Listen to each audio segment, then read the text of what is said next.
These comments are for 1267, and I am Michael, the founder, owner, and the materials writer for all of your lessons at the 7-step system to pass the TOEFL iBT, and you completed integrated writing practice test number 8. So you read a passage, you listened to a lecture about fast food, and here is your response. In the lecture, the professor, because you're using argues here, I'm going to say makes. The professor makes several points about fast food.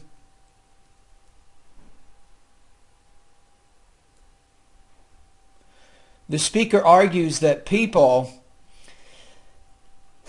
I'm going to do this, I'm going to change this. No reason to say the professor and then the speaker.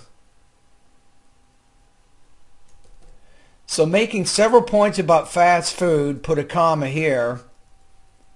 Then just put, the professor making several points about fast food argues that people can't ignore their own responsibility to blame the fast food, which contradicts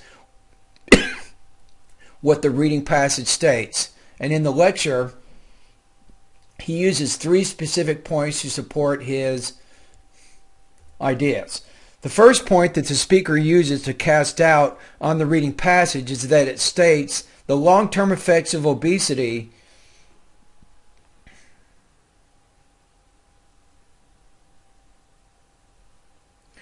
No. You're having some trouble with your grammar here, and you're mixing up your ideas here.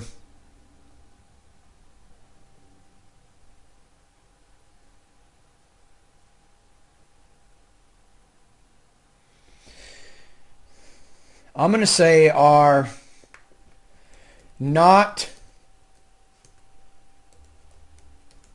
necessarily the result of fast food establishments. I think that's probably better. So your grammar, the way that you're having it, it sounds like you're saying that the lecture is saying that it is the result of fast food, but that's not true. So you can say the first point that the speaker uses to cast doubt on the reading passage is that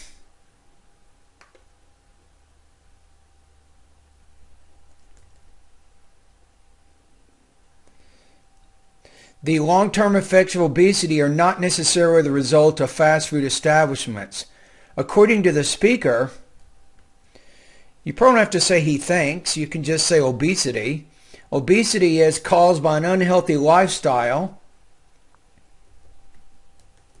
And people, I'm going to change this to shouldn't consume more calories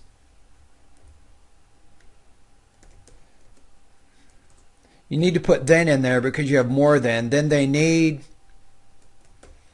in a day. Obviously, the speaker's argument disproves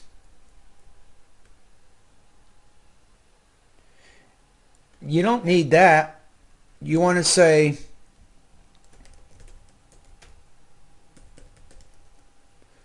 you could say that the counterpoint in the reading passage.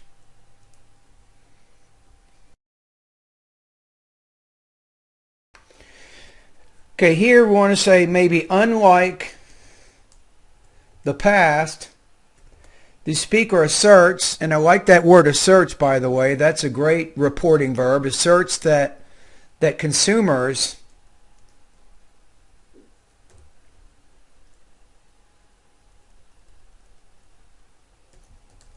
have more, you can say healthy options. And give an example.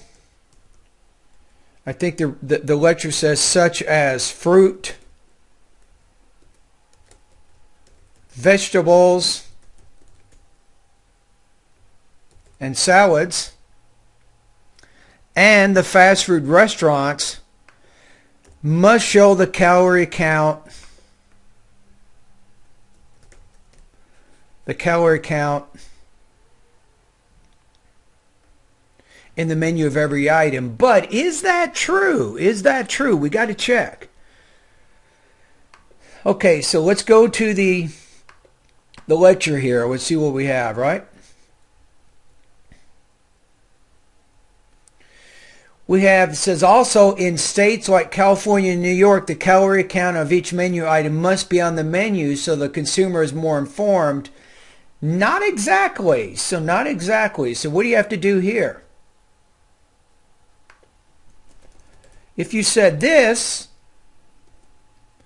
that would be accurate. If you said in the fast food restaurants in some states must show the calorie count in the menu of every item.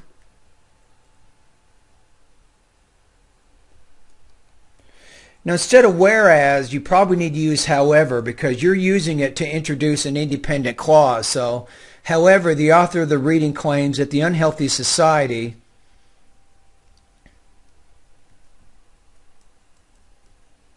is created by the limited options for fast food. Limited. Let's reduce this a little bit. Check this out. Let me show you something here. So, limited fast food options.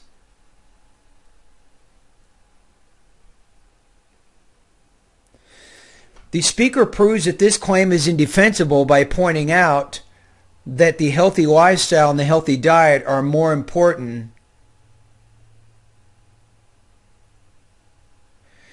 Now, I don't think that this works very well, because you've already refuted the idea before. If you say the speaker proves that this claim is indefensible, say this claim, well, the claim that comes before this is that unhealthy society is created by the limited fast food options. So this doesn't really relate back to that. So I don't think you need this at all. I'm just saying get rid of it.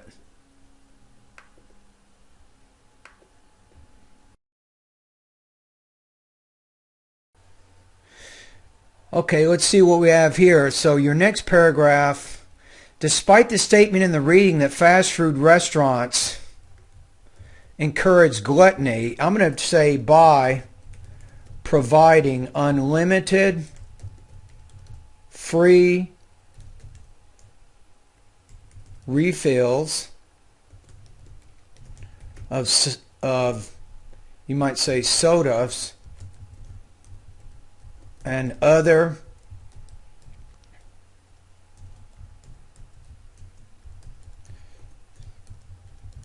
sweetened beverages.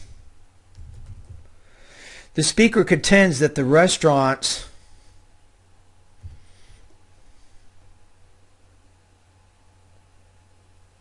are not necessary. I'm going to change this. I think this is what you're trying to say. Do not necessarily promote gluttony. He supports this point with the fact that you want to put here a gerund, right? Controlling the consumption of fast food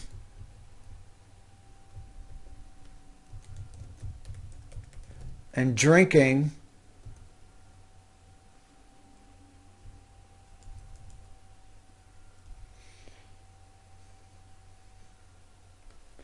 is the best way to solve this problem. All right, I think that's fine. So we have, in conclusion, the speaker clearly identifies the weakness in the reading passage and convincingly shows that the central argument in the reading, I'm going to give you a dash right here, that fast food restaurant contributes to, I'm going to give you a noun here because you say a danger in people's health is incorrect. I would probably say it like that. It's complicated the way that you said that, and if you want to say it that way, I would probably put a dash. So in conclusion, the speaker clearly identifies the weakness in the reading passage and convincingly shows that the central argument in the reading, that fast food restaurants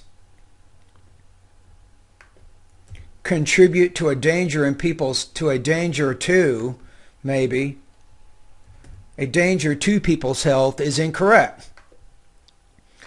All right, so what do we have? I made some changes, right? But still, you had pretty good development. You had a strong organization here. So you got 250 words. That's perfect. Okay, let's go to the rubrics here. I think that you had some minor inaccuracies, I think, some incorrect ideas. I'm going to put you at here 3.5 out of 5. That's kind of where it fits right now. So 22 points out of 30, 3.5 out of 5. Now if we look in the syllabus, we want to figure out your grade here, right? So 3.5 puts you at 82% on this assignment. So overall, I think that you're moving in the right direction. You had a little bit of trouble trying to explain some of the ideas. You had some minor grammar issues, but overall, I think this is a pretty good response to the assignment. All right, thank you for this. Thank you for your hard work this quarter. You've been a great student. You've worked hard. I'm very happy with your progress. So I'm glad to have had you as a student for winter quarter 2016.